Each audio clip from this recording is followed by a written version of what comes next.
जी नाज़रीन, मैं अपने अदारे, अपनी टीम और अपने स्टाफ के बिहाफ़ पे इस प्लेटफ़ॉर्म पे आपको खुशामदीद कहता हूँ। नाज़रीन, जो एलोपैथिक मेडिकेशन है या अंग्रेज़ी ट्रीटमेंट मेथोडोलॉजीज़ हैं, स्ट्रैटेजी है, जो पूरी दुनिया में मरवज है और ये एक ऐसी ट्रीटमेंट है कि जिसकी आपको कोई लॉजिक भी नज़र आएगी। इसके कोई सेंस भी बनती है क्योंकि हमें पता है कि कोई भी मेडिकेशन है, वो चाहे पेन किलर है, चाहे वो एंटीबायोटिक है, चाहे एंटी इन्फ्लेमेटरी है, चाहे एंटी हिस्टामिनिक है या हम ब्लड प्रेशर के लिए यूज़ करते हैं या हम शुगर के लिए, डायबिटीज़ के लिए यूज़ करते हैं। तो हमारे पास हर मेडिकेशन की कोई ना कोई साइंटिफिक प्रोटोकॉल या उसका मैकेनिज्म ऑफ एक्शन मौजूद है कि वो हमारी बॉडी में जब जाएगी तो उसके फार्माकोकाइनेटिक, फार्माकोडायनामिक ये हमारे पास मौजूद हैं और पूरी की पूरी इंफॉर्मेशन का ज़ख़ीरा हमारे पास मौजूद है। वो कहाँ पे है? वो चाहे फार्माकोलॉजी की बुक्स में हो, चाहे फार्माकोपिया में हो, चाहे डिफरेंट फार्मास्यूटिकल इंडस्ट्रीज़ जब उसको मैन्युफैक्चर करती हैं तो उसके साथ उसका लिटरेचर भी प्रोवाइड करती हैं कि इनके एडवर्स इफ़ेक्ट क्या हैं, इसकी डोज़ेज, इसकी रेजीम क्या होनी चाहिए। तो जो एलोपैथिक मेडिकेशन है, ये हमने आज का उन्वान चुना है। इसमें हम बताएँगे कि एलोपैथिक मेडिकेशन के अंदर जो ट्रीटमेंट मेथड्स हैं, जो प्रोटोकॉल्स हैं, वो मेजर जो प्रोटोकॉल हैं, वो 7 हैं। ये 7 डिफरेंट प्रोटोकॉल्स हम यूज़ करते हैं एलोपैथिक मेडिकेशन में। आज हम हिकमत को डिस्कस नहीं कर रहे, आज हम साइकोथेरेपी को भी नहीं डिस्कस कर रहे। आज हम स्पिरिचुअल, रिलीजियस एक्टिविटीज़ या वो उस मेथड ऑफ ट्रीटमेंट को भी हम कंसीडर नहीं कर रहे। आज सिर्फ़ और सिर्फ़ हम एलोपैथिक मेडिकेशन को डिस्कस करेंगे।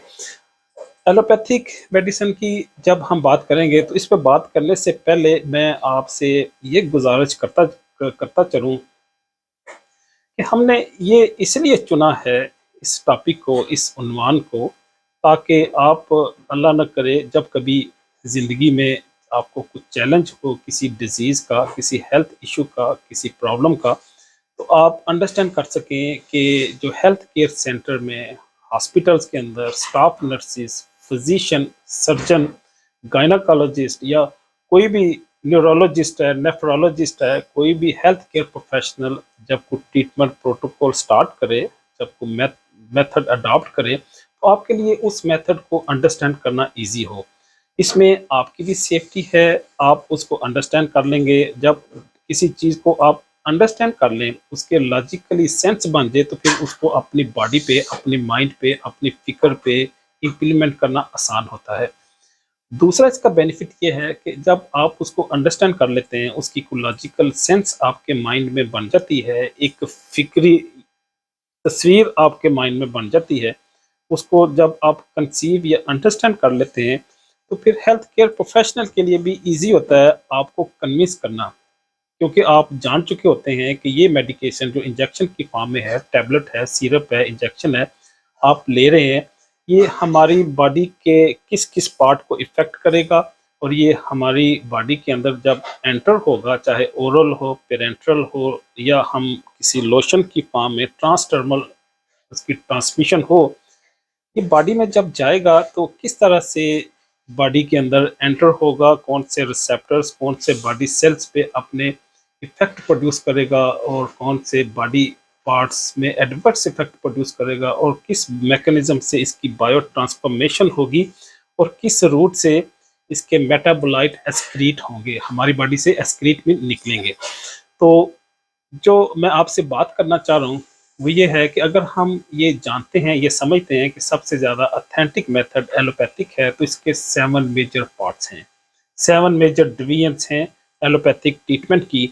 जो सबसे बड़ा मेथड है, वो है chemotherapy. Chemo mean chemical, therapy mean treatment. तो इसका मतलब है जितने भी केमिकल्स हैं, उनको अगर हम ट्रीटमेंट के लिए यूज़ करेंगे, तो वो कीमोथेरेपी होगा। एक दौर था आज से चाहे 20 साल पहले या 30 साल पहले कीमोथेरेपी सिर्फ़ हम एंटी कैंसर के लिए यूज़ करते थे। किसी न्यूप्लाज़्म के लिए, ट्यूमर की ट्रीटमेंट के लिए जो हम ट्रीटमेंट करते थे, जो मेडिकेशन देते थे, उसको कीमोथेरेपी कहते हैं। ये अभी भी मरवज है कुछ इलाकों में, कुछ इंस्टीट्यूशंस में, कुछ अदारों में, कुछ कम्युनिटी हेल्थ केयर जो प्रोफेशनल्स हैं इस कीमोथेरेपी का वर्ड यूज़ करते हैं, लेकिन मैं इसको जो यूज़ कर रहा हूँ, इसको जनरल यूज़ कर रहा हूँ कि वो चाहे पेन किलर की का कोई केमिकल है, चाहे एंटी हिस्टामिनिक है, एंटी एलर्जिक है, एंटी हाइपरटेंसिव है, एंटी हाइपरग्लाइसीमिक है या एंटीबायोटिक है, मैं इसको ब्रॉड टर्म में यूज़ कर रहा हूँ। कोई भी केमिकल हम जब किसी पेशेंट को देंगे, that will be called as chemotherapy. दूसरा जो मेथड है वो सर्जरी है।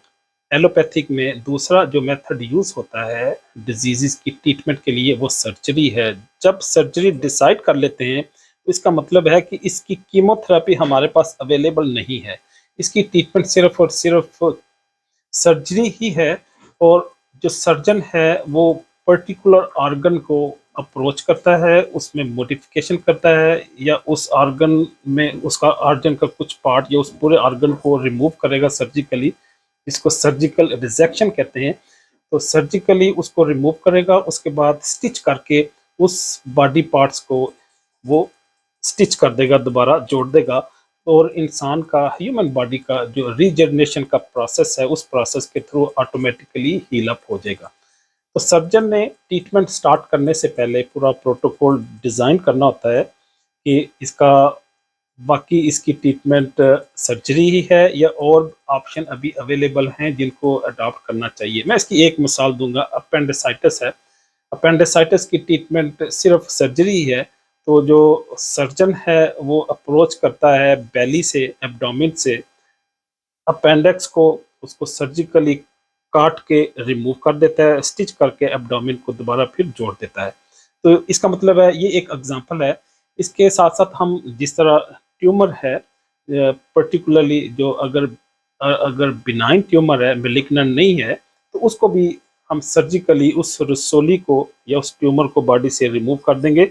उसके बाद एंटीबायोटिक दे के, पेन किलर दे के पेशेंट को इन्फेक्शन से हम प्रिवेंट करेंगे। उसकी बॉडी के अंदर अगर कोई माइक्रो ऑर्गेनिज्म चला गया है तो उससे वो पैथोजेनिसिटी प्रोड्यूस ना करे। अगर पेन है तो पेन किलर दे देंगे, अगर फीवर है तो एंटीपायरेटिक दे देंगे, पैरास्टामोल हम यूजुअली देते हैं। रेडियोथेरेपी है, हम रेडिएशन से भी कई सारी डिजीज़ेज़ की ट्रीटमेंट करते हैं। तो ये जो तीसरा मेथड है दैट इज़ द रेडियोथेरेपी। जो चौथा मेथड है इम्यूनोथेरेपी है, हम एंटीबॉडी यूज़ करते हैं। डिफरेंट डिजीज़ेज़ हैं जिनकी अगर हमारे पास ट्रीटमेंट नहीं है, मेडिकेशन अगर अवेलेबल नहीं है, तो फिर हम पेशेंट की बॉडी में एंटीबॉडी इंजेक्ट करते हैं। किसी और तरह से, चाहे हम मोनोक्लोनल एंटीबॉडीज़ हों, वो किसी आजकल रिकम्बिनेंट टेक्नोलॉजी से हम उनको डेवलप करते हैं, उनको प्रोड्यूस करते हैं। प्रोड्यूस करके इंजेक्टेबल फॉर्म में पेशेंट को इंजेक्ट कर देते हैं, हम उसकी ट्रीटमेंट कर लेते हैं। जिस तरह इसकी मिसाल मैं आपको दूँगा रेबीज़ की। रेबीज़ की ट्रीटमेंट हम एंटीबॉडी से करते हैं, that is called as immunotherapy. Patient की इम्यूनिटी को हम स्ट्रेंथन कर देते हैं, उसको एनहांस कर देते हैं, जिससे वो पैथोजन को, माइक्रो ऑर्गेनिज्म को किल कर देते हैं।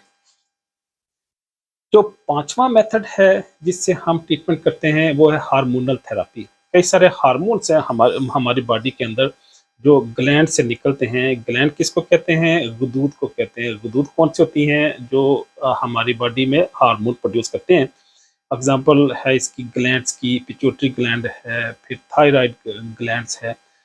इन ग्लैंड्स के अंदर हार्मोन प्रोड्यूस होते हैं, वो चाहे ग्रोथ हार्मोन हो, चाहे ऑक्सीटोसिन हो, चाहे ईस्ट्रोजन हो, एस्ट्रोजन हो। ये हार्मोन बॉडी के अंदर समटाइम इनकी एक्सेसिव क्वांटिटी प्रोड्यूस होना शुरू हो जाती है। तो हार्मोन अगर अपने ऑप्टिमम लेवल से, एक रैशनल लेवल से, जो रिक्वायर्ड लेवल से अगर इंक्रीज कर दे, तो फिर हमें एंटी हार्मोन देके उसकी क्वांटिटी को, उसकी कंसंट्रेशन को रिड्यूस करना पड़ता है। अगर हार्मोन बॉडी के अंदर रिड्यूस कर दे तो फिर एक्सटर्नली हम हार्मोन इंजेक्ट करते हैं पेशेंट के अंदर, ताकि उसकी बॉडी के अंदर जो हार्मोन की डेफिशिएंसी है उसको हम इम्प्रूव कर सकें। तो इसका मतलब है हार्मोन थेरेपी भी एक मेथड है। पांचवा बड़ा मेथड है एलोपैथिक में कि हम पेशेंट की ट्रीटमेंट करते हैं। जो छठा मेथड है वो फिजियोथेरेपी है। फिजियोथेरेपी अगरचा एक अलग से डिसिप्लिन एस्टेब्लिश हो चुका है। हाँ, इस फिजियोथेरेपी में हम फिजिकल फिजिकल थिंग्स को यूज करते हैं। वो फिजिकल थिंग्स कौन सी? वो इलेक्ट्रिसिटी भी हो सकती है, वो हीट भी हो सकती है, वो पेशेंट की फिजिकल एक्टिविटीज हो सकती है, बॉडी के किसी पर्टिकुलर पार्ट की मूवमेंट भी हो सकती है उसके पर्टिकुलर एंगल में। तो वो फिजियोथेरापिस्ट डिसाइड करता है कि किस तरह से पेशेंट की रिहेबिलिटेशन करनी है। जो आखिरी मेथड है वो सेवंथ मेथड है, वो मेथड है साइकोथेरापी का। साइकोथेरापी को हमें पता है ये साइकोलॉजिकल डिसऑर्डर्स को एड्रेस करते हैं। साइकोलॉजिस्ट पेशेंट की हिस्ट्री लेते हैं, उसकी मेडिकल हिस्ट्री, उसकी पर्सनल हिस्ट्री, उसकी ऑक्यूपेशनल या उसकी जॉब के वाले से जो हिस्ट्री है, एम्प्लॉयमेंट की हिस्ट्री, वो लेके उसका पूरा डाटा स्टडी करते हैं। फिर देखते हैं कि पेशेंट की ज़िंदगी में कहाँ पे प्रॉब्लम है और किस तरह का प्रॉब्लम है। क्या ये प्रॉब्लम उसकी फैमिली से रिलेट करता है, उसकी जॉब से रिलेट करता है, या उसकी अकीदे और उसकी फ़िक्र और उसके मज़हब से रिलेट करता है, या उसकी अपने कोई ऐसे अनहोने अधूरे ख्वाब हैं या अधूरे अधूरे सपने हैं, या ऐसे उससे उसके टारगेट हैं जिनको वो अचीव करना चाह रहा है, जिसमें वो सक्सेसफुल हो चुका है या सक्सेसफुल नहीं हुआ। तो इसका मतलब है फिजियोथेरापी सॉरी साइकोथेरेपी में भी हम डिफरेंट साइकोलॉजिकल डिसऑर्डर को, वो चाहे डिप्रेशन हो, एंग्जाइटी हो, हिस्टीरिया हो, स्किज़ोफ्रेनिया हो, इन साइकोलॉजिकल डिजीज़ेज़ को जो साइकोलॉजिस्ट है वो एलोपैथिक ट्रीटमेंट में सक्सेसफुली उनकी ट्रीटमेंट करता है।